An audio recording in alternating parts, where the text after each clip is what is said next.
Well, first and foremost, guys, thank you so much for taking the time to film this fan Q&A interview with IGN. I'm Terry Schwartz, and with me is the incredible director and cast of Dunkirk. We asked for fan questions, and we got so many incredible responses, so it was really hard to pick our favorites, but we did curate a few. So first I want to introduce our incredible panel. We have director Christopher Nolan, we have stars Finn Whitehead, Harry Styles, Barry Keoghan, Mark Rylance, and Jack Lowden. Thank you guys all so much for being here. Now, so these are fan questions, but I'm cheating a little bit because this is a fan question from me. But Mr. Nolan, I'm curious, why was the story of Dunkirk one that you wanted to make into a film? For me, like most British people, it's a story I grew up with.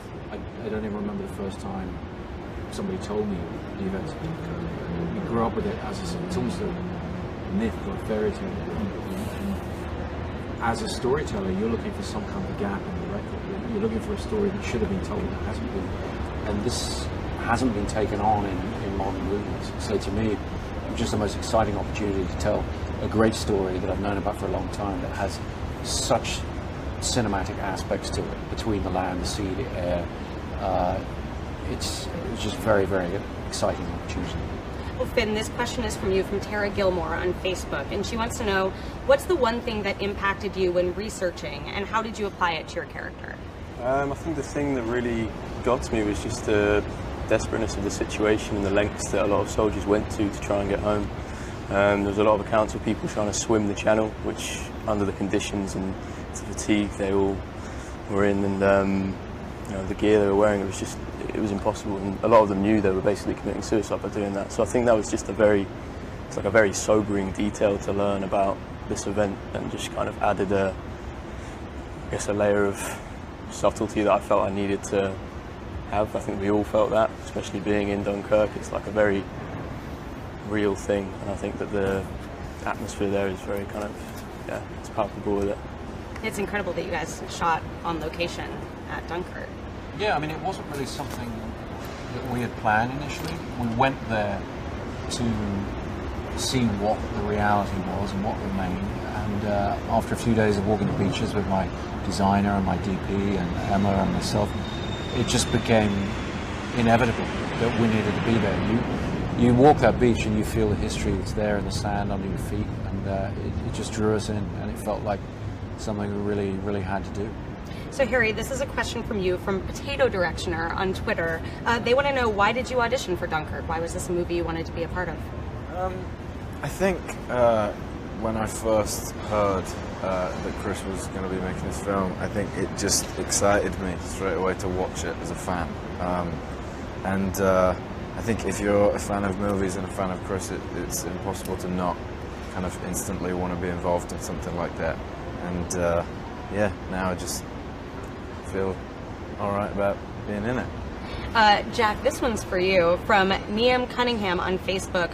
What was your experience acting in a plane, and what were the challenges? Because I believe it was you pretty much shot on your own, correct? You were separate from the rest of the cast when you were filming. That's a good way of putting it. It was strange to do a part in this film and really be on your own for a large part of it. It was great.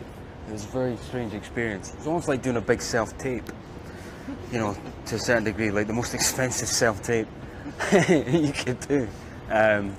But it was great. I mean, it's knackering being inside one of those things. It is like sitting in a wheelbarrow with, you know, a washing machine going off at the same time. They're very noisy and they're hot, and I mean, those guys must have been knackered by the time they even got towards where the action was. But yeah, I mean, it was an incredible experience, and yeah, one I'd recommend. And Chris, this is something you can talk to a little bit as well, but a lot of your scenes in the movie show you with Tom Hardy, but I'd imagine that you didn't necessarily get a chance to shoot together that often, so how did you sort of create that dynamic? No, I mean, actually, you know, at certain times Jack had to be acting on his own up in a plane, and you know, Tom had to be on his own, but quite often we're able to put the other actor on the end of the radio, so they'd be communicating as they would, you know, over the radio as they're on the film, and it's great when you can actually do that and have the dialogue go back and forth between the actors, so they're not, you know, defining their performance before they know what the other actor's doing. So where possible, we would get a genuine interaction between them over the radio, but yeah, they had to be on their own when they were going in that cockpit. Barry, this one's for you, from Matt on Twitter. What was the hardest scene for you to film? Hardest. I don't know. As spoiler-free as possible. Yeah, I was gonna say so. Would have been a scene with Jack because he always made it tough for me.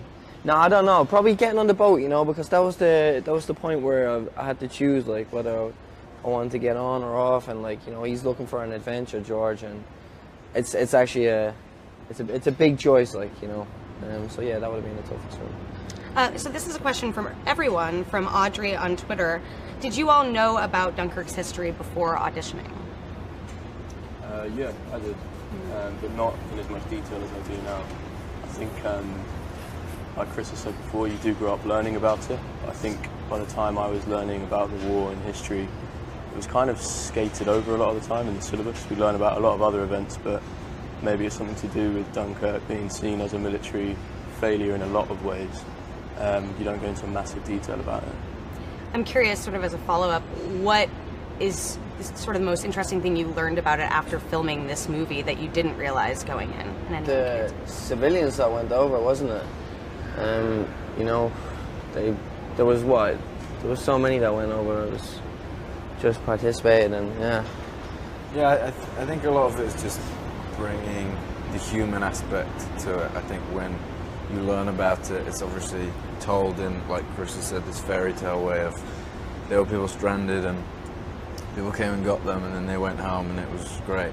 And I think with this, it's so intimate. You're in kind of with the characters and going through a lot of what they're going through, and it's so much more real, and you kind of get to see how scary it might have been. It's not just they came to get them and they went there. And I think by using the different threads of characters, you realize that it's not just two people who went through kind of all this chaos. It's each individual person had something awful happening within kind of just their little thing, and that was going on all around them. So I think it's just kind of bringing it to that human level rather than telling the story as a group of 400,000 men. You're telling individuals' stories, which is obviously so much more emotional than kind of lumping it all in together. Yeah. The thing that I found crazy actually was the amount of troops that Churchill had said he wanted to bring home and how low it was compared to the amount that actually were brought home by the civilians. I just thought that was insane. Yeah, he was asking, they thought they could maybe get 45,000, and in the end they evacuated 338,000.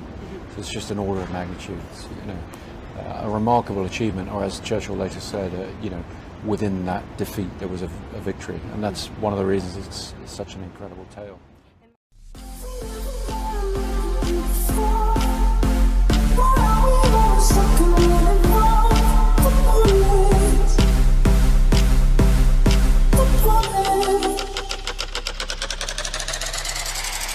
Stop, you're crying, it's a sign.